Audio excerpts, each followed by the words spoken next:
Hey, what's up, guys? Welcome back to the Recovery Couch. Today's conversation is a powerful conversation as I sit down with Janelle Martin, who opens up about her profound journey as a mother navigating her daughter's addiction and recovery. Janelle shares the emotional struggles, the impact of trauma on her family, and the healing process that ultimately inspired her to write a book documenting their story. Together, we explore the importance of seeing addiction through both the parents and the child's perspective, the role of vulnerability and open communication, and the transformative power of sharing your truth. This episode is not only about addiction, it's about hope, healing, and the strength of family bonds. Sit back, buckle up. This is a fantastic conversation, and we'll get into it right after a word from our sponsor.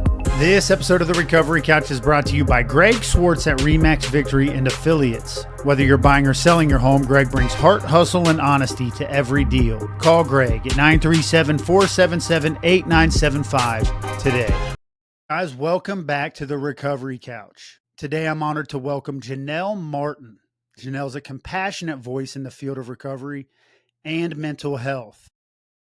Janelle is a licensed professional counselor associate, LPCA, a licensed chemical dependency counselor, LCDC, and an IASIS certified provider. Janelle is also a certified brain health professional at the Mind Connection. Originally from Iowa and now living in Texas, Janelle brings both professional expertise and deeply personal experience to this conversation. Janelle is also the author of Losing Her, Finding Us, A Mother's Fight, A Daughter's Journey, and the Road to Recovery, which is a powerful story of resilience, of family, and of the hope that can emerge even in the darkest seasons of life. Janelle's work reflects her heart for helping others heal, for helping others overcome and discover new purpose. I'm so excited to dive into Janelle's journey and hear the wisdom she has to share. Please join me in welcoming Janelle Martin to the show. Thank you so much. This is fun. So Janelle, tell us about it. So what inspired you to write this book? The inspiration for writing the book was the book I wanted to read when I was in the midst of not knowing anything about addiction, having a daughter who was in crisis, and I needed a complete picture. I dive in when something's happening and I don't know about it. I'm going to find out as much as I can find out. So I read every book I felt like I could find at the time, and this would have been 2017, 2018. And you can find lots of books written by somebody who's in recovery from substance use.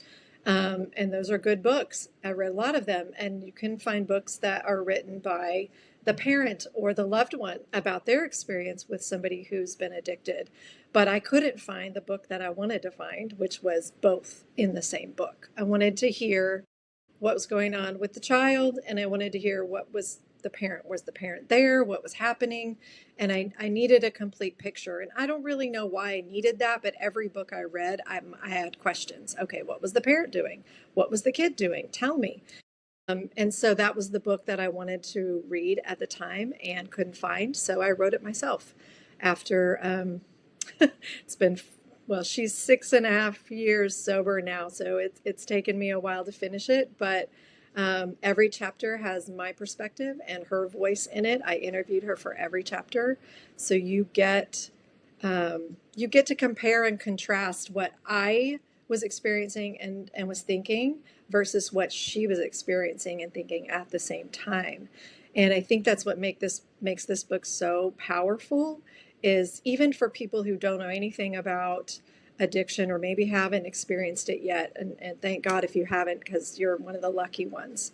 But I think it can really be educational for people who want to maybe know and be able to be supportive of people in their lives that are experiencing it with a loved one.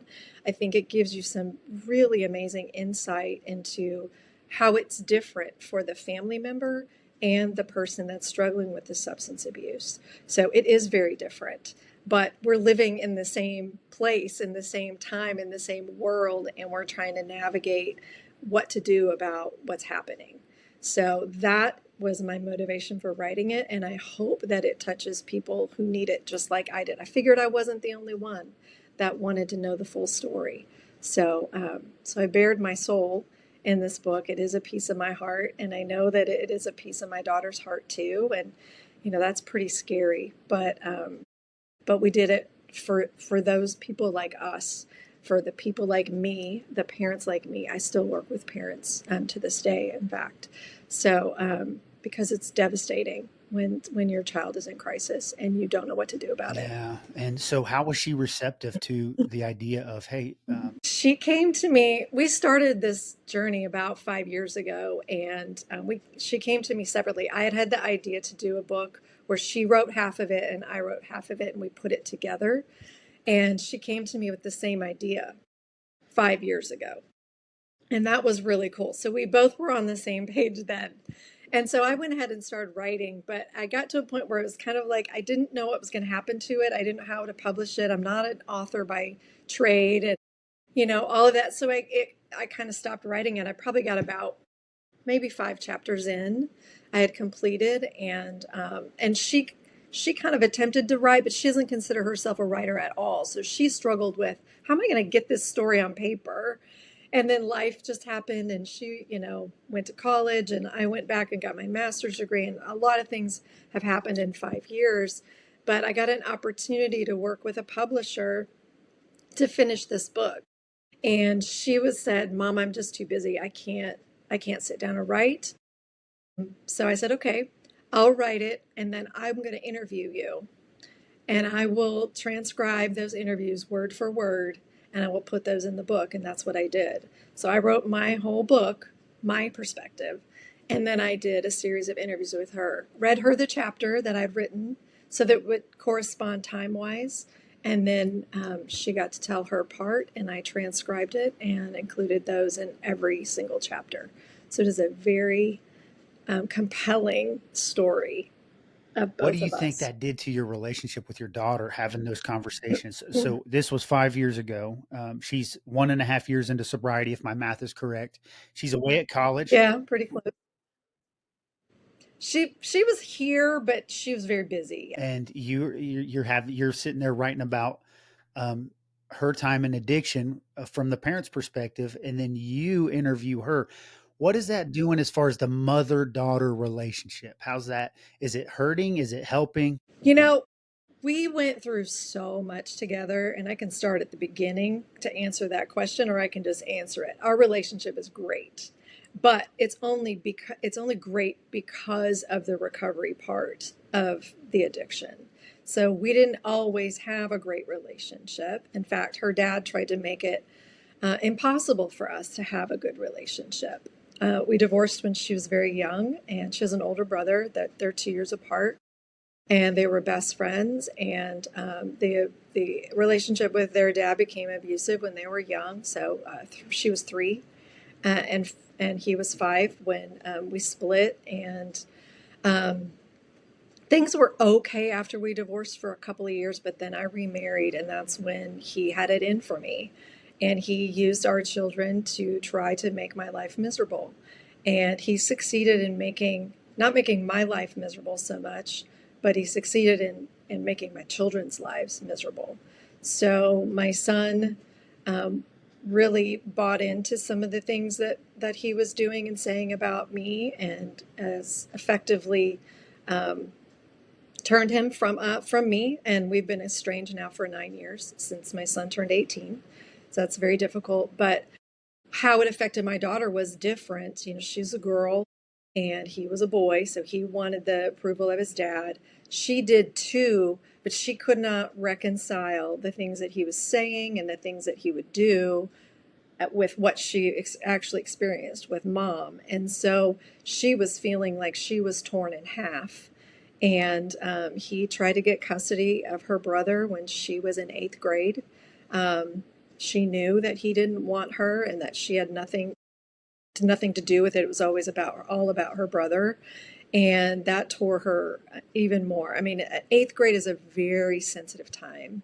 And she She could not understand why her dad didn't love her as much as he loved her brother and why this was happening. And I didn't have answers for her either because I can't tell you why somebody's doing what he's doing. But I also, my part of it was I didn't stand up for myself much.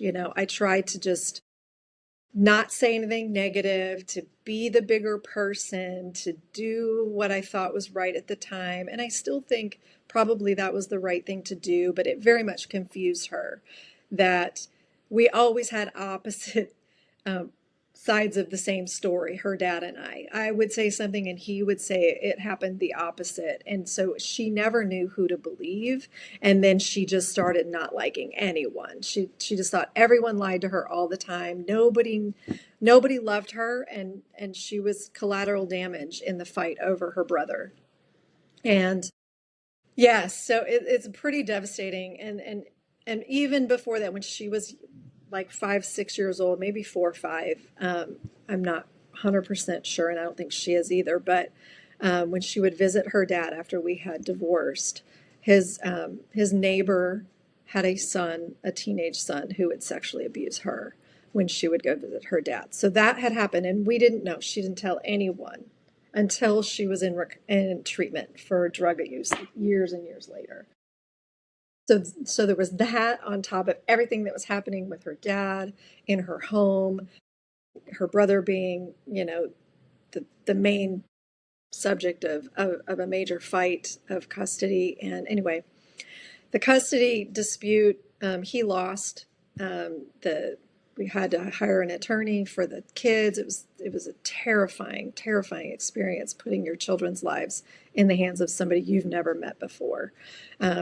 But this man figured out what was happening, and he kept the children here with me and my husband, who had stepped in and done an amazing job being there for us and being there for them and getting involved in their lives, and their dad never was. But the damage had been done. By this time, her brother got mad at her because she was blamed for sabotaging their plan.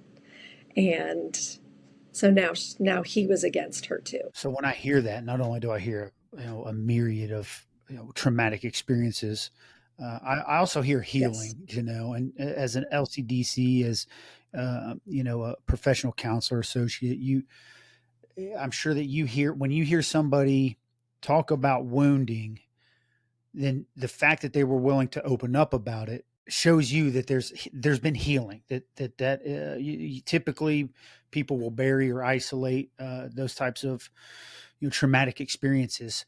What did it take? How long did it take uh, for you guys to be able to have these discussions about how much damage that split, the mind games, the sexual trauma had all caused as far as trauma within your family? It wasn't until she was in treatment that we were able to have those conversations. I mean, things spiraled really quickly when she was in high school, and I didn't know what was going on. I had never been around drugs, so there was not anything. When I knew she was suffering, I could tell.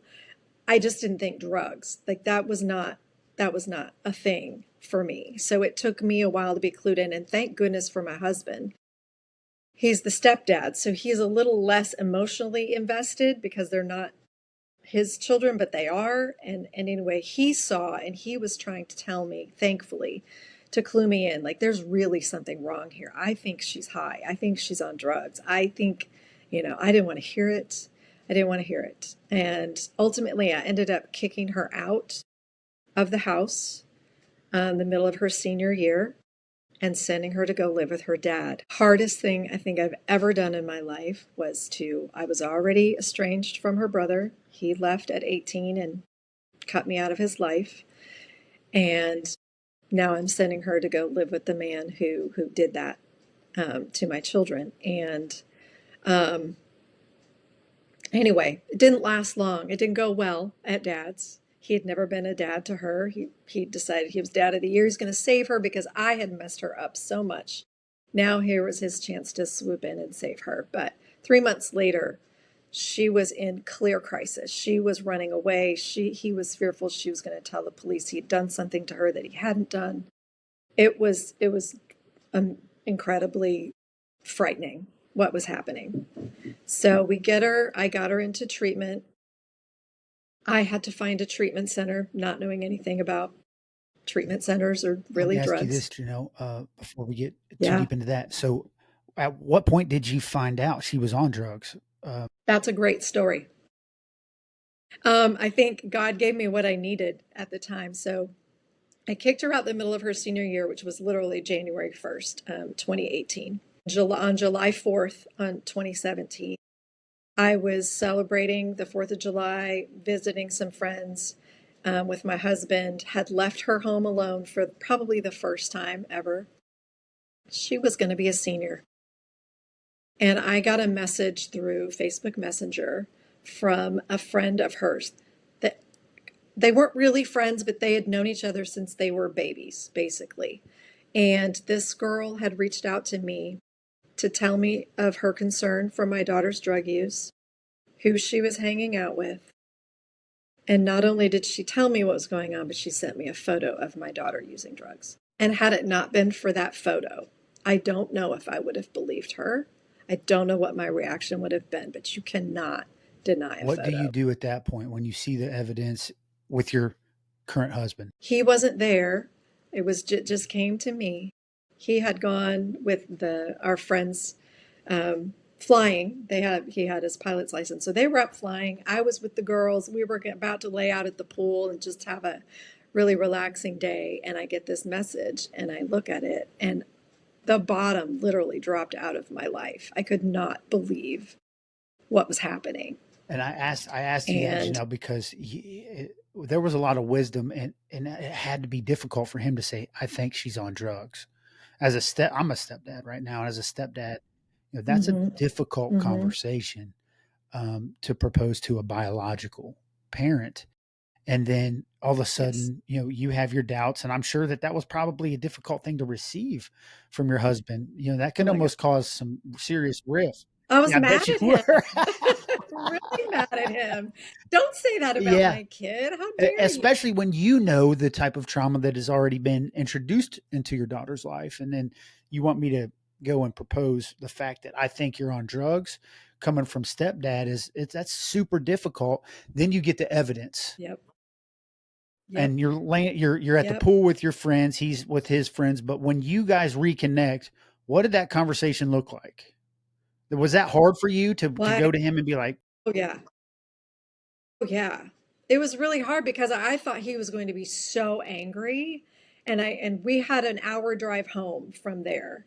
So I really was afraid to tell him. And because I didn't know how he was going to handle it. I didn't know if he was going to be really pissed at her, if he was, I don't know. And I couldn't believe, I was in shock, I think, just shock. I didn't know what to do. Um, but his response was very calm and very reassuring. He said, it could be that she's just experimenting. It may not be that big of a deal. Let's have a conversation with her.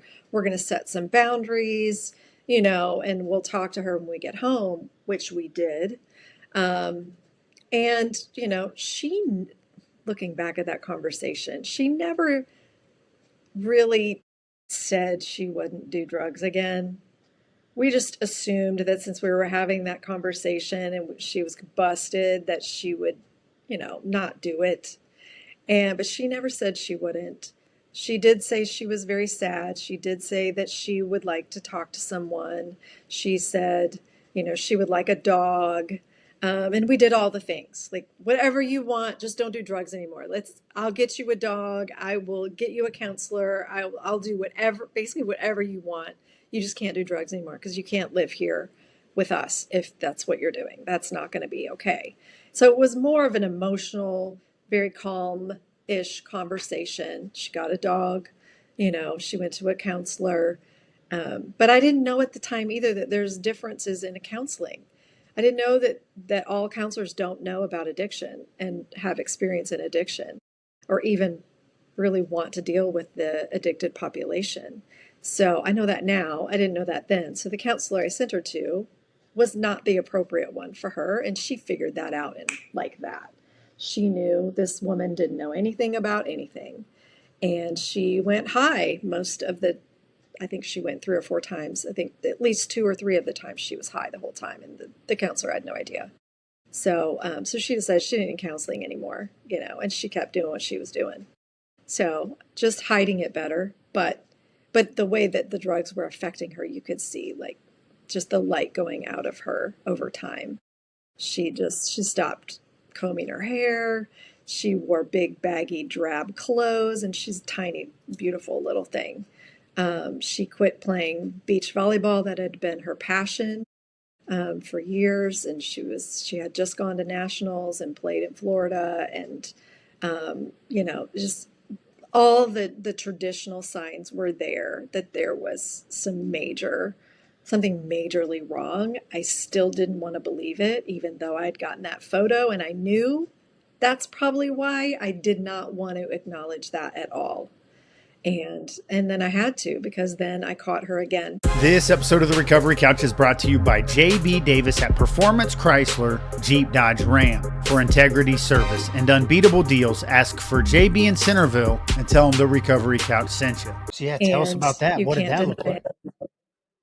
Yeah, that was another God thing, I believe. I fully believe. This was right after Christmas that year.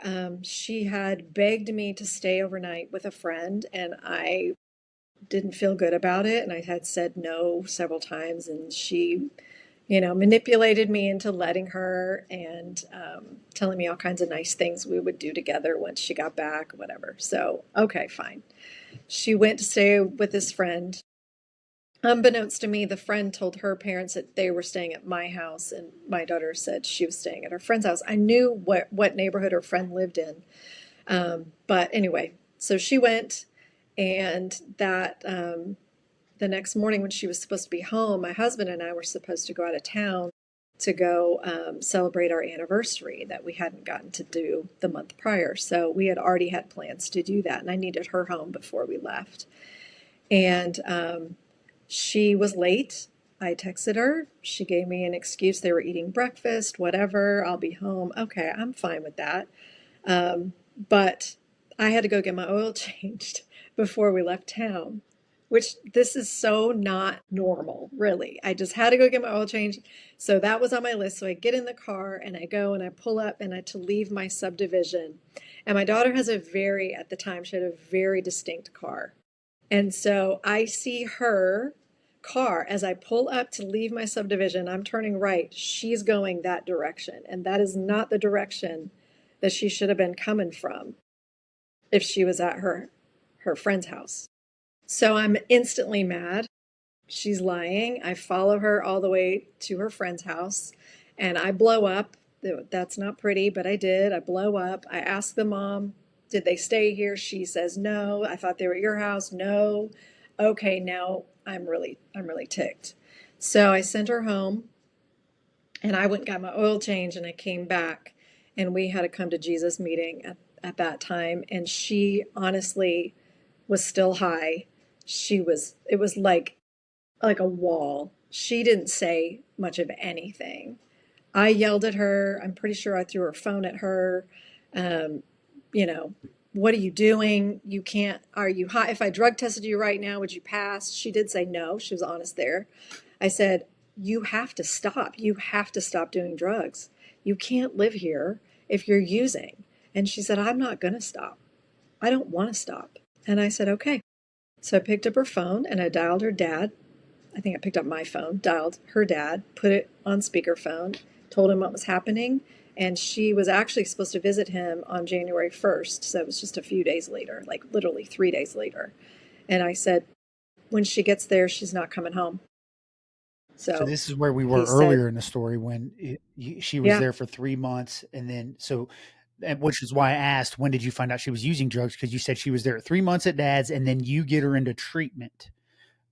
So yep, she didn't stop at her say dad's. that again, She kept going. She didn't stop using when she got to her dad's and then just either. for And understanding I know geographically, where were you and where was Dad? Yes, so I'm in Texas. She was born and raised here in Texas. Her dad at that point had moved to Cottonwood, Arizona. So he was in Arizona, and that was a lifetime away for me. I'd never been to Arizona at that point, so that's where she was. And she actually, what I learned from my interviews with her and writing the book was that she was excited to go and stay with her dad because, in her mind, he'd never been a dad, he'd never been a parent to her. So she was like, I'm going to go there and I get to do whatever I want. We'll just have this roommate situation. He's not going to bother me. I'm not going to bother him. I'm going to do what I want. I'm going to graduate high school and I'm going to go on with my life doing what I want to do. Well, that's not what actually happened. He wanted to then be a dad because she was under his roof, which I don't fault him for at all. But that didn't go over well with her. All the anger from all the other experiences she had had in her life with him did not make her receptive to his wanting to now be a real dad. And it came to blows within 3 months. Like they had some physical altercations, some cops had to be called. I mean, things are happening. Of course, this whole time they're telling me, he's telling me, and she's telling me everything's great. They're having a great time. She's doing wonderful. I have no idea what's really going on.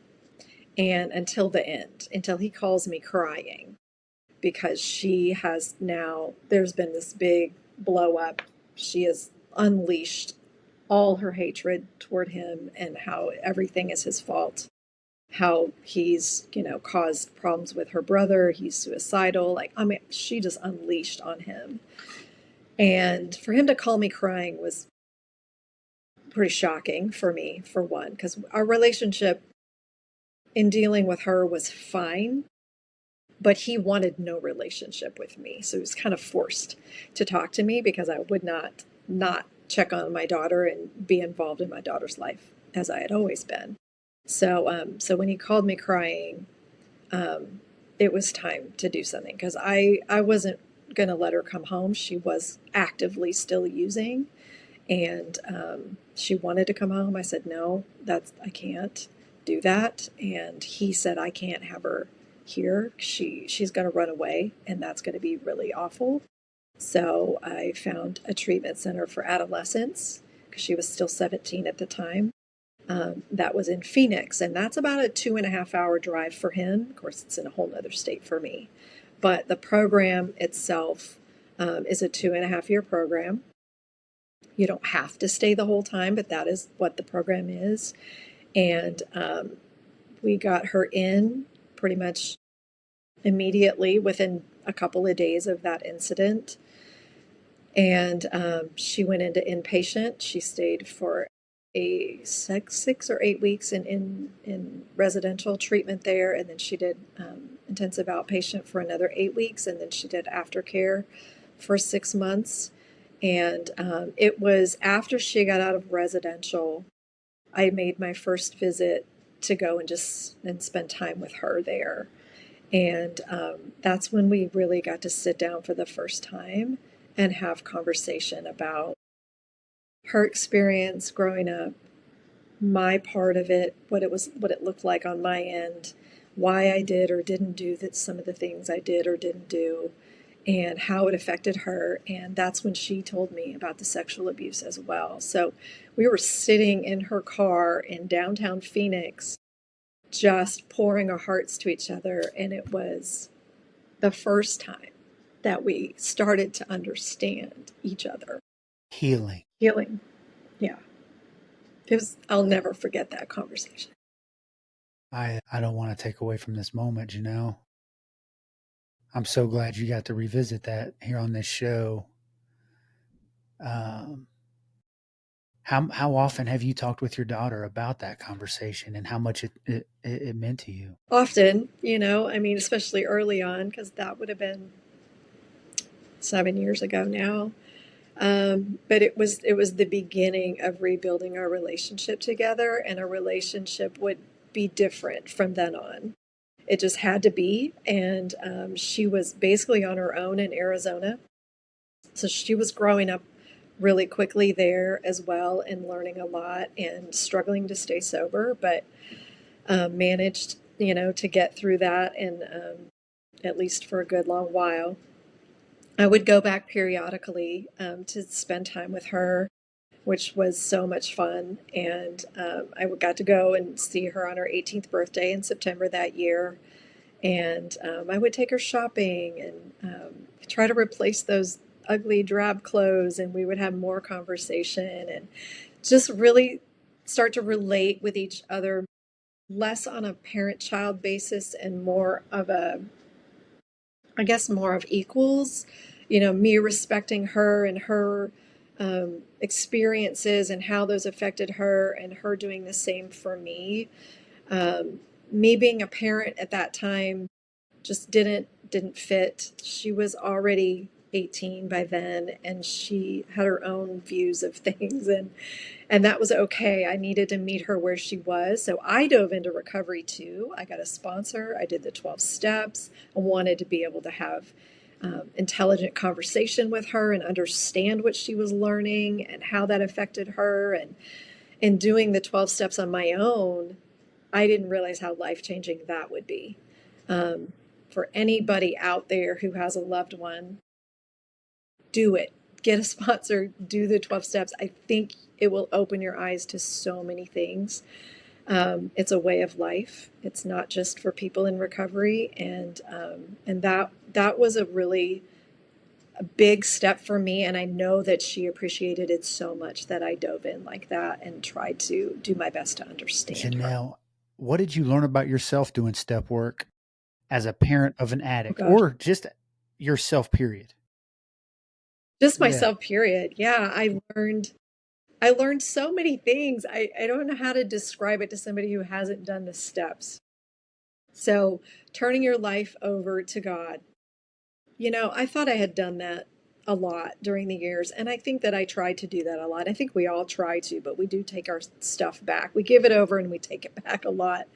And God played a big role in my life in dealing with the extreme hurt of losing my son and all the attacks and then the addiction and all the things. So I was really deep in, doing Bible studies on my own at work and when I had free time. And so that was, but giving everything over to God is not an easy thing to do. And it's something that you have to continually work at and be conscious and intentional about. And so that's a big one. My resentments, Lord, looking at my resentments, looking at my own shortcomings and dealing with those and making amends to people that I needed to make amends to, um, and then living that out on a daily basis, right? Giving back and atoning for things when you've hurt someone or you've done something that didn't turn out to be maybe the best decision. Making sure that that person knows that you're sorry and that you didn't intend for it to be that way. But it's a way of life. It really is. And so I had those conversations with my daughter. I apologized to her. I didn't do everything right. I would think I was a pretty good parent, but I wasn't perfect, and I didn't know how to deal with a lot of the things that we were dealing with. And so I'm winging it too. I'm doing the best I can, and it doesn't always turn out the way you intend for it to turn out. And so being real with her like that went a long way because you remember I said she thought nobody was honest with her. Nobody loved her. Nobody cared about her. And so when we were having those conversations, I mean, there was a lot of tears on both of our parts. She saw me broken and I let her because I was. That was the truth. Yeah, and so when she felt like nobody loved or cared about her, she finally got to see it when you became vulnerable. That was how Hmm. she received it, and I can Yes. hear the emotion in you again. And thank you for sharing that moment with us on here too, because those are the healing moments, probably for you and her, where your the broken hearts that we all have started to kind of mend a little bit, and that is just rich, Janelle. I'm glad that God had that in store for us in this episode. Thank you for sharing that. So, here you are in these beautiful moments, you and your daughter rebuilding this relationship through vulnerability, through honesty, through being real with each other, through you meeting her, having the wisdom to meet her where she is and say, hey, maybe it's not time for me to be a parent. Maybe it's time for me to be, an equal. And so all of this really, really wholesome, good stuff has taken place. And then somewhere you decide, like, hey, we need to document this journey. Take us there. Yeah. Okay. So she stayed in Arizona until January of the next year, so 2019. And she decided she wanted to move back home and start her life and move forward. So she was about 10 months sober at that time. She moved home. I went and got her. We drove that, I don't know, 20-hour drive from Phoenix, Arizona home, and everything was going to be great. She was cured. All of it was amazing. We had, a little bit delusional, yes, but still learning, right? We're still learning. And so she moves home and she quickly realizes that she has left all of her support in Arizona. And we were not proactive in figuring out what that looked like here. And so she relapsed about 3 weeks after she got home, and she went back out for a month and was gone. That was absolutely horrific. Um, and then when she came out of that, that's when she got serious. Her relapse scared her to death, of course, scared me to death, but she really shouldn't be here. She should have died in that during that time. But she didn't, and she decided she really wanted to be sober.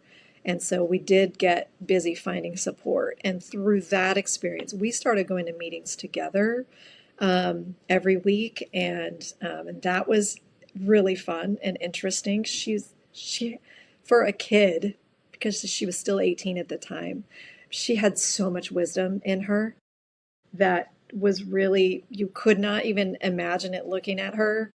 But hearing her talk in meetings and share her experiences and what her interpretation of them was just really amazing for me. So we were together a lot during that time, and I scheduled randomly. Well, let's go back. She hadn't finished high school yet either.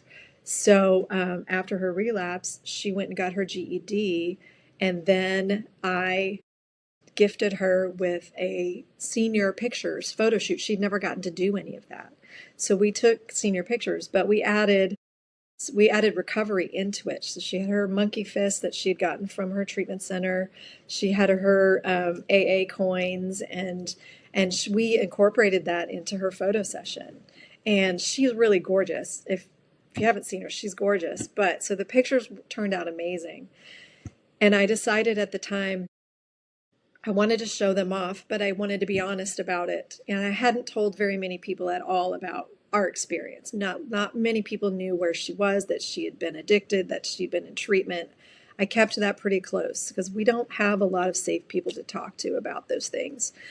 But what I did was I made a Facebook post after we got the pictures back, and I incorporated some of the recovery ones. And I kind of just told the world, this is what recovery looks like, and kind of a little bit about where she what she'd been through and what we'd come through. And I threw it out on Facebook, and then I panicked and thought, I'm going to delete this as soon as I get home, because I'd done it when I was at work, and I'd shut the computer, and I got in the car to drive home, and then I was like, what did I just do? I just threw her to the wolves. What are people going to think of her? What are they going to think of us? If they say anything derogatory, I'm going to lose it. I cannot risk that with her. I mean, because early sobriety is still very tentative, and we had just gone through relapse. And so I thought, I'm going to delete this. What did I just do? Well, before I got home, I had to get gas, and I opened up my phone, and I had messages and comments that were so supportive and so beautiful from people that I hadn't heard from in years. I mean, volleyball coaches, and just like it was the most amazing thing that I've ever seen. So, since that went well, and now the cat's out of the bag, we did a podcast interview together later that summer, And she wanted to give voice to the story because we don't look like a family of that would experience a drug addict in the family. Like, we don't. We're not from the wrong side of the tracks. We're not wealthy by any means. We're very middle class, very normal. Go to church every Sunday, play sports, public school, all of that. We have a decent home. It's not super fancy, all the things that normal families do. That was us. And so she really wanted to give a voice to that. Like, this can happen to anyone. And so that was initially her motivation. So it was about 6 months after that that we had the idea to start writing the book, and that's how that kind of happened. So So how do you, when you sit down to finally put pen to paper, what are some of the first thoughts that came out of your, like, from that went from your brain through the tip of the pen, and then how do you go from, the first time you put pen to paper to the creation of an entire book that is just filled with resilience and hope? I started from the beginning, and it almost came out like a diary of everything that I could remember. Because you can always go back and like put it together in the right order later or whatever, but I wanted to make sure that it was authentic, that it was raw, that it was real, and that I didn't leave anything important out that another parent might need to know, or to like, because I think the thing that we struggle with a lot, or maybe even the most, is feeling like we're the only ones that are going through this, and we're the only ones feeling these types of feelings or thinking these thoughts. And we're not. We're just not. So I wanted it to be something that parents could resonate with, could relate to, could feel like I really, like, I get them. I'm you. I really am you. And so I wanted to give all of the details. And I also had to be careful because there are people that played, negative roles in this that I don't want to trash because they're important to me. But what happened was what happened. So I don't want to be fearful of telling the story the way it actually happened either. So there's a little bit of a line you try to stay on, but initially I wanted to just to get it all out from my heart to the paper. And it did actually end up coming out really well. Like it was God breathed. I don't consider myself a writer. I've never been a writer. I can write clearly, but it's not been my profession. So when I went back, because I wrote those, I didn't even separate them into chapters. I just wrote. I wrote and wrote and wrote, and I got up to the point I think where she was kicked out of the house or something. So I'd written quite a bit, or maybe it was even before she had gone to rehab. But when I went back, because it had been several years that it went dormant, and I went back to read what I had written to finish the book, I remember feeling like, wow, this is better than I could have ever thought it would be. I didn't have to make a lot of changes to it to submit to my publisher. Now, it got revised a little bit during the editing process, but actually it got more detail added because the editor wanted more from me than I had given in the beginning. So it became a much deeper story even through the editing than what I had originally put on So paper. what point do you start taking this to your daughter? Like, hey, look, this is what I wrote. Let me interview you. And like I'm so curious on how receptive she was to that. Like, was there ever a point in time where she was like, Mom, not today? Or was it, Yes. I don't want to revisit. Yes, she had some Yeah. trepidation. She's like, because at this point she's like, I have moved on with my life. I've been sober for 6 years. It is recovery is just ingrained in her. She doesn't think about using. She doesn't put herself in positions where it's even happening. She doesn't go to clubs. Like, she lives a very self-sheltering life. She's got 2 dogs. She's got her own apartment. She actually had joined my practice and works with me now for 3 years. So she's a healer. She's like, she's got it going on. And she's like, I have some mixed feelings about putting this out into the world because I'm not that person anymore. And I really do want to leave it behind me. But she does also realize the power of her story and how when she shares with her clients and people who know her where she's been, how much people resonate with her and open up to her and trust her. And so she knows the power of it. So she had this, I don't know how I feel about this, but I do really think it's a great story and it needs to get out there. And also during this time, she's been working on trying to rebuild relationships with her dad and her brother. And so there was a concern how putting this out there would affect them. And that is so valid. But at the same time, it's an important story, and she didn't want to take it away from me because I had such a passion for parents and for being one and needing this story that she would never have said, I don't want you to write it. And in fact, she didn't get to hear or see or read anything that I had written until those times I sat down and interviewed her. I read her the chapter, and the good news was every chapter I read her, she loved. Because I would ask her, is there anything you want me to take out? Is there anything you think I should change? What do you think? And she just, every chapter, she's like, Mom, oh my gosh, it's so good. Do you think that this book ever could have happened if it weren't for that conversation in Phoenix, Arizona, in her car? No. Definitely, definitely not. That's where it started. Yeah, What was your for sure. profession while she was in active addiction? So I've done a lot of things in my life. I was a fitness instructor. I had gone to school and gotten my accounting degree. So I was at that point managing two businesses. They were family run businesses, but I was there, um, basically the controller of both businesses in the same office and doing that. And I loved it. And they were really good to me during all of this crisis that was happening. And so I thought, I would just do that forever. It was a great job. Totally Well, not what I do and now. that's what I'm getting at. This Yeah. everything that happened that at the time, and while Yes. your daughter's in active addiction, seems like the worst possible thing that could ever happen to your Yes. family, ends up being, something that changes the entire course of your life, professionally, Yeah. personally, Yes. in a great way. Yes. Yes, it did. And I had said, even early on, going through early recovery with her, I had even said then, I will never be a counselor. I do not want to be a counselor.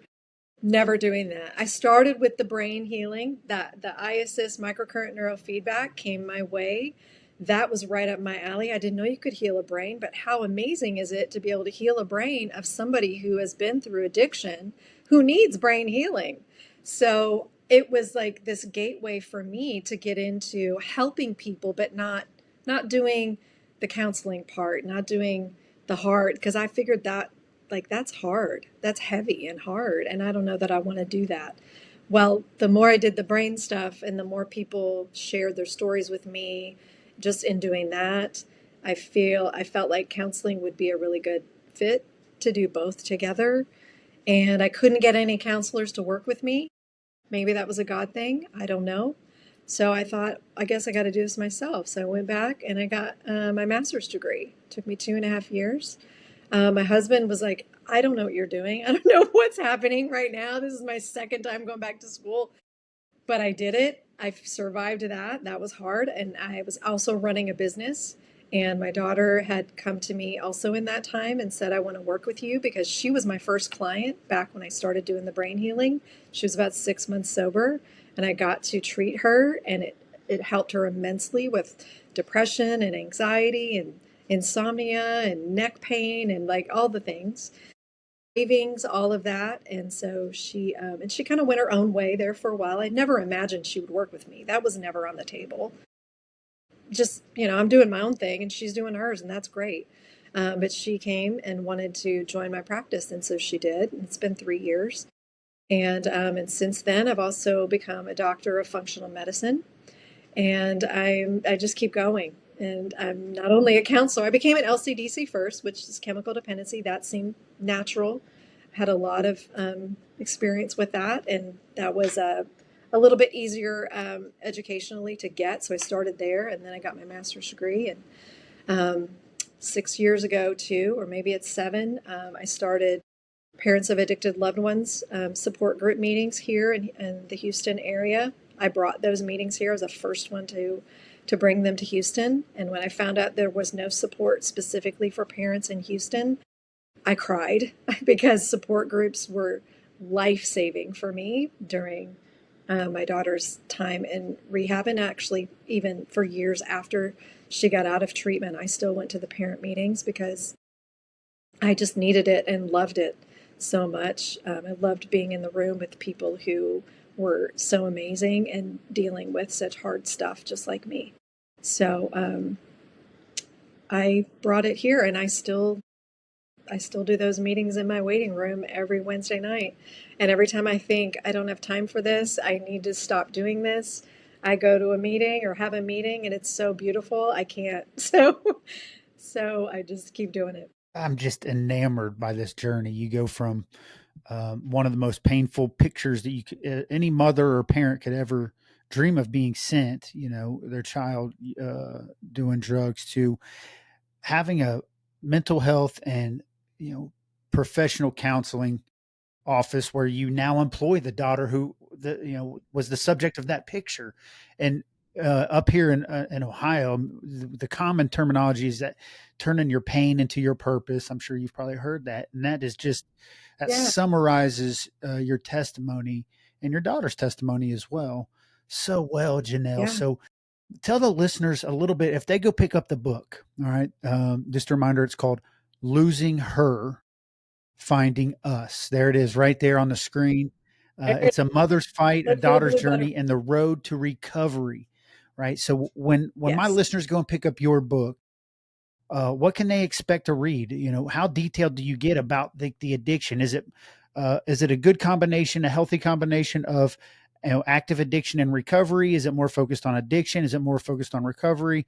What can they expect if they go pick up the book? You can expect to read a story that it reads, excuse me, very much like a fiction book. We take you through every piece of it. So you're going to get the good, bad, and the ugly. And, I will say Reagan's parts of the book are raw and they're difficult. I mean, I learned things interviewing her for this book that I hadn't known before. So you're going to see the real effects and how she really felt and how she really and what she really did. It's got all of it in there, all of it. Um, I think what the big takeaway is, and I'm hearing from readers. First of all, they can't put it down. So it is a story that you have to know what happens next. And I don't know. I didn't really intend it that way. It's the way it's coming out. But I think it's because it's so much more powerful with her voice in it than just with mine. Parents want to know what their kids are thinking, and you're getting that in this book. It's going to be one. It's a quick read. Um, I hope I hope that you get a balance of ugly and then beauty, because we take you through the whole process, and in that middle, I mean, you're kind of unsure. We're going through it too, and we were unsure at the time too. But what the journey can look like is hopefully going to give people hope for their own situations, or maybe for people that they know that are struggling. I'm hopeful that people who read it who maybe don't have a family member that's struggling will feel educated enough that they can be a safe person for their friend to talk to, or maybe another family member or somebody they know that's struggling to talk to, because we don't have a lot of people that we feel like will understand us or give us a voice without offering advice like just tell them to stop, or why don't you just kick them out, or whatever. Like, those are really difficult decisions, and I didn't make those lightly in my story. So I hope that that comes across too. And I'm not meaning it as a blueprint for exactly what to do with somebody who's addicted, but I do hope that some of the boundaries and the things that I was able to implement can empower people to maybe do the same, whatever that looks like in their situation. Because I don't believe that my daughter would be here today if I didn't do some of those really hard things back when I had the chance to do them, like kicking her out. and sending her to live with her dad. I don't believe she would have made it. And I want everybody to make it through. I want everybody to find recovery. I love your caveat there of I don't believe this is a blueprint, and that's the thing about addiction. You as a LCDC, I have the same education in my background, Janelle. This is not a one size fits all situation, and I love that you caveat that in your messaging there because you're basically letting the listeners know like this isn't the blueprint for success, but if you do hear anything, part of the blueprint for success is honesty, being vulnerable about the difficulties throughout, the active addiction, even the early stages of recovery, throughout the entirety of recovery, which is going to become it's a lifelong process. Yeah, And it it is. gets and it's rewarding, Janelle. And I've heard this in your message too.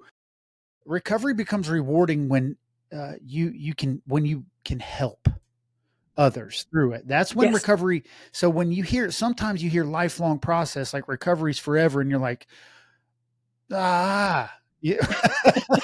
Right. Yes, But you get that's to true. eventually be a sponsor. You get to eventually love other people through, the difficulties in their life from a place of compassion, and that's exactly what you're doing, Janelle. And that's what I love about your journey.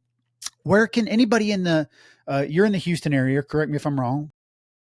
Anybody in Yes. the Houston area that needs, that has a loved one, or maybe they're in active addiction, or maybe they're early stages of recovery that are looking for, chemical dependency counseling. How can they find you? Where should they go? So, if you're looking for professional help, look at my website. It's called tmcbrainhealthcenter.com. And, or you could probably search the Mind Connection in Houston. We're in North Houston, South Tomball area, but we take clients from all over, and really happy to help, especially if you just want to come to the parent meetings. Those are always free on Wednesday nights at 7 in my waiting room. And online, you can find us on Facebook at The Mind Connection, or you can find my author page, Janelle Martin Author, or Our Beautiful Recovery, and follow my writing journey and my book journey there. I do plan to write a second book. I'm putting that off for a bit. I really want to revel in this one because it's been a long time coming to fruition. So I really want to give it the attention that it deserves before I write again. But but you can find me on Instagram and Facebook, and then Are websites you as open to well. remote counseling? Like if there's folks from Ohio that just absolutely love this interview, there's remote opportunities if they can just log into their PC or laptop.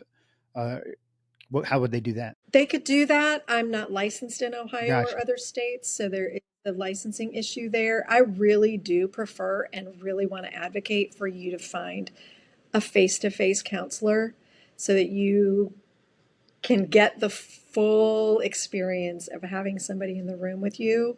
I prefer that. I work with most all of my clients one on one in person.